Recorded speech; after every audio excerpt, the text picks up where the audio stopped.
আমাদের সকলকে এই ঐক্য ধরে রাখার তৌফিক দান করেন। আগামী দিন সরোয়ার্দী উদ্যানে আরো বড় মার্চ ফর গাজা অনুষ্ঠিত হবে, আমরা সবাই অংশগ্রহণ করব। সবাই বলে আলহামদুলিল্লাহ, ইনশাআল্লাহ। ওয়া আখিরু দাওয়ানা আলহামদুলিল্লাহি রাব্বিল আলামিন।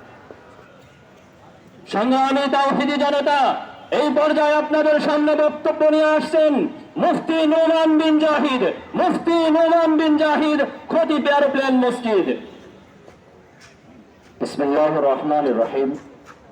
আমার আগে অনেকে গুরুত্বপূর্ণ কথা বলেছেন, আমার পরেও গুরুত্বপূর্ণ কথা বলবেন। আমি সংক্ষিপ্ত আকারে 1 মিনিটে 2টি কথা বলবো। 1 নম্বর কথা হলো, আজকে আমরা যারা উপস্থিত হয়েছি আমাদের ঈমানি দায়িত্বে আমরা উপস্থিত হয়েছি, ঠিক না? এই মিছিল করা, মিটিং করা, সমাবেশ করা, এটার একটা গুরুত্ব অবশ্যই আছে, কিন্তু আসল গুরুত্ব হলো ইহুদিদের অর্থনৈতিক অবস্থাকে নষ্ট করে দেওয়া।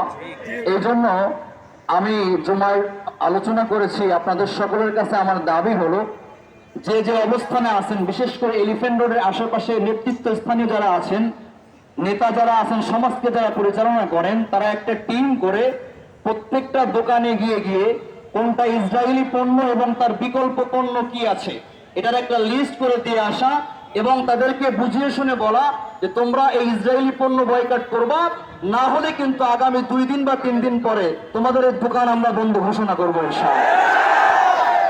আর আমরা যদি এই ইহুদিদের পণ্য বয়কট করতে পারি ইনশাআল্লাহ, ইনশাআল্লাহ, ইনশাআল্লাহ, আল্লাহ তাআলা মুসলমানদের বিজয় আবার ফিরিয়ে দেবে। দ্বিতীয় কথা হলো, আগে বলেছে বর্তমান পৃথিবীতে মুসলমানদের সংখ্যা 200 কোটি। এই 200 কোটি মুসলিম এবং রাষ্ট্রপ্রধান যারা আছেন, 56টা দেশ আছে রাষ্ট্রপ্রধান, মুসলিম প্রধান দেশ, এরা সবাই মিলে আমরা আল্লাহ তাআলার কাছে দোয়া করি এরা যেন সবাই এক ছায়া তলে, এক পতাকা তলে চলে আসে। 200 কোটি মুসলমান যদি একসঙ্গে নারায়ে তাকবীরের স্লোগান দেয়, এমনকি পেশাব করে 1.5 কোটি ইহুদিরা পেশাবে বসে যাবে ইনশাআল্লাহ। আমার তৌফিক ইল্লা বিল্লাহ। আসসালামু আলাইকুম ওয়া রাহমাতুল্লাহ।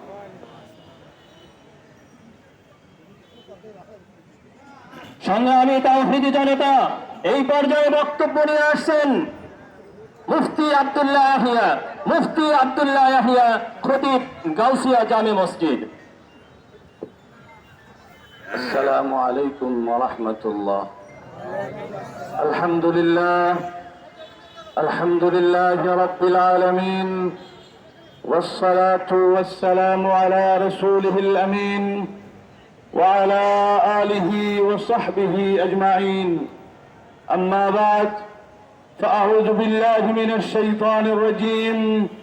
بسم الله الرحمن الرحيم. ولقد نصركم الله ببدر وأنتم أذلة. آمنت بالله، صدق الله العظيم.